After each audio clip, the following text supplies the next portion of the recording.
des Roms auraient enlevé des enfants. C'est en tout cas la rumeur qui avait circulé sur les réseaux sociaux. Et cela a conduit à une véritable chasse aux Roms. Des Roms se sont fait lyncher par des habitants de quartiers dits sensibles à cause justement de cette fausse nouvelle. Est-ce que déjà cette nouvelle est réellement fausse? Qu'est-ce qu'on sait aujourd'hui de cette situation? Alors bien entendu, ce que je dis ne concerne pas tous les Roms. Certains d'entre eux vivent de petits boulots à droite et à gauche, mais une minorité parmi eux est criminalisée et vit de rapine. C'est-à-dire que moi-même ici où nous sommes maintenant à Paris, il m'arrive d'être le témoin de la scène suivante. Une des fameuses camionnettes blanches, celles qui passent dans le quartier où j'habite, sont immatriculées en Roumanie. Mais ce sont des camionnettes blanches et à l'intérieur desquelles descendent des hommes et des femmes qui prennent ce qui passe à leur portée, des vélos, etc., et puis qui disparaissent avec. J'imagine que tous les vélos en question ne leur appartiennent pas. Voilà. Donc, il est possible que, faisant ce qu'ils font d'habitude, et l'un d'entre eux ayant fait par hasard une œillade ou une allusion libidinale à une jeune habitante du quartier, eh bien, les frères se soient émus. Vous savez que nous vivons là dans un contexte qui a peu à voir avec la société qui est la nôtre. C'est un système encore assez largement tribalisé, dans laquelle la horde entière protège tous ses enfants, et si jamais la sœur revient en disant ouais, il y en a un Rome, il m'a mal parlé, etc., tous les frères et les cousins se coalisent, étant tous naturellement en général, et pour le cas qui nous concerne dans leur quasi-totalité issus de l'immigration maghrébine, et foncent sur les malotrus et leur cassent la figure. Ils font ça régulièrement avec les flics, ils font ça avec les gendarmes, ils font ça avec les élus municipaux, ils font ça avec les pompiers. Je ne vois pas pourquoi ils se priveraient de le faire avec les Roms. Pour eux, tout ça, c'est des envahisseurs, c'est leur quartier. On n'a pas regardé leurs sœurs de travers. Et voilà pourquoi, dans un contexte qui nous échappe un petit peu, parce qu'une fois encore, ils remontent à loin en arrière, au moment où t'as regardé ma sœur, etc. On est un peu dans un contexte 18e siècle, si vous voulez, en ce qui concerne les mœurs, et c'est très exactement ça qui s'est passé. Alors, ce qui est assez intéressant aussi avec cette affaire, c'est que les médias ont fait preuve d'une prudence extrême pour qualifier ce fait divers. On ose imaginer leur réaction si, mettons, une bande de blancs d'extrême droite s'était amusée à faire une chasse aux Noirs ou aux Arabes. On imagine d'office les réactions outrées de la classe médiatique. Aujourd'hui, on les sent assez prudents quant à la gestion de cette affaire. Ah mais on n'est pas dans la prudence, on est dans la censure à 100%. Les articles, je les ai tous lus, tous ceux qui parlaient de cette affaire-là, ce sont de fortes anonymes et féminines, personnes, ça permet un individu, c'est encore un homme, donc c'est pas totalement politiquement correct. Mais une personne, c'est merveilleux, à la fois ça anonymise et c'est féminin, donc ça a toutes les qualités du monde, et quand vous lisez les grands médias d'information ou les sites d'information, il n'y a absolument aucune espèce d'information sur les agresseurs et sur les lyncheurs. Il n'y a rien.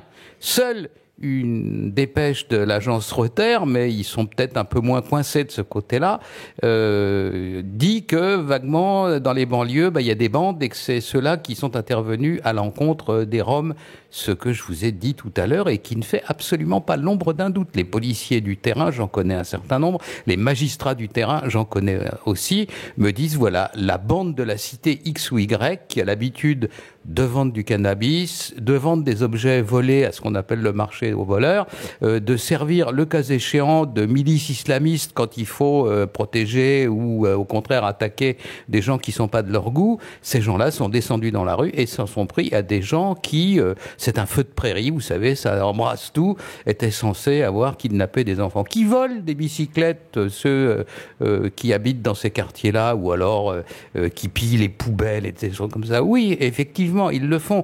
J'ai pas l'impression que, la crainte du kidnapping d'enfants pour de la chirurgie, pour leur enlever les organes, ou alors pour la prostitution, c'est une crainte quand même un peu médiévale, quoi. Alors justement, nous ne sommes pas des médias mainstream et on a été étonnés de ne pas voir cette question-là se poser. Est-ce que c'est pas une preuve justement de la libanisation de la société française où on revient, vous l'avez évoqué, à des phénomènes de guerre tribale tout simplement? c'est simple. Il y a des quartiers dans lesquels, quoi qu'on nous dise, alors depuis 30 ans, on nous chante la même chanson, les quartiers perdus de la République, la reconquête des quartiers de la République, depuis le rapport Bonne Maison, quoi, juste au moment où Mitterrand a été élu, on nous chante la même chanson.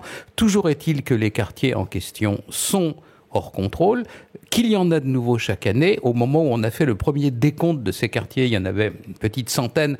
Maintenant, on en a facilement plus de 700 qui sont dans les catégories où la vente de drogue se fait à vue d'œil, où il y a une espèce de contrôle sur les quartiers, où il y a des règlements de compte entre malfaiteurs, enfin, où les voitures brûlent, enfin tout ce qu'on voit quotidiennement dans l'actualité. Eh bien, les quartiers en question ont décidé, c'est pas la première fois, hein, il y avait déjà eu il y a quelques mois des affaires analogues, il y avait des Roms qui avaient squatté une maison dans un quartier et ça plaisait pas aux jeunes du coin, ils sont venus, ils les ont virés, quoi. Alors là, d'un seul coup, ils sont passés au stade au-dessus parce que, vous savez, quand on est hors la loi, l'échelle des peines, quand on est en dehors du système légal, stricto sensu, hors la loi, l'échelle des peines, elle est extrêmement limitée. C'est une échelle avec 2 barreaux, je vous casse la gueule ou je vous tue. Naturellement, les jeunes gens en question n'ont pas la capacité de donner une contravention à qui que ce soit, ou même de mettre quiconque en prison. Donc, ils vous cassent la figure la première fois pour vous montrer leur mécontentement, et puis deuxièmement, ils vous tuent. Mais une fois de plus, tout ça est normal. Quand on laisse une telle situation se développer, il ne faut pas s'étonner qu'ultérieurement, des exactions comme ça s'y commettent. Le président de la République actuel, M. Macron, a commencé vaguement du bout des lèvres à faire semblant de s'intéresser à l'affaire des politiques de la ville, quartiers sensibles et tous les euphémismes pour éviter de parler de quartiers hors contrôle et de racailles déchaînées. Eh bien, on voit ce que ça donne. Il a, au bout d'un moment, très vite, dédaigné tout ça. Il a renvoyé M. Borloo à ses chères études.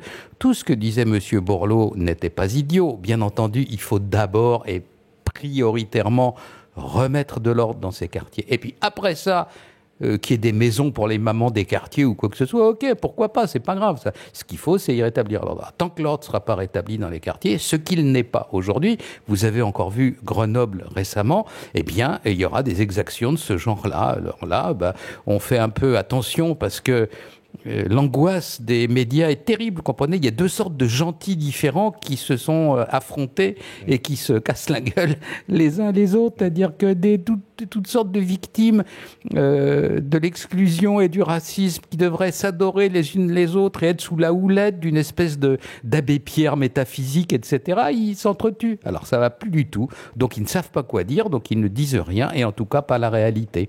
C'est la réalité qui fait bugger le logiciel idéologique justement de ces gens-là. Bien entendu, et d'autant plus que, comme je l'ai déjà dit 100 fois, la situation de ces médias est très mauvaise. Ils nous racontent ce qu'ils veulent. Vous passez en 20 ans d'abonnement papier à 250 € à des abonnements électroniques, là, cyber-abonnement à 30 €, à la fin vous avez moins d'argent, surtout que la pub suit pas derrière, parce que ces médias sont moins lus. Enfin, qui a envie de lire la Pravda? Personne. Donc les lecteurs, plus il y a de politically correct, moins les gens lisent ces journaux-là, plus ils trouvent d'autres moyens pour s'informer. Je peux vous dire que mes enfants n'ont jamais acheté un de ces journaux, ils s'informent autrement, je leur pose des questions, ils savent les choses, les jeunes générations savent autant que la génération d'avant.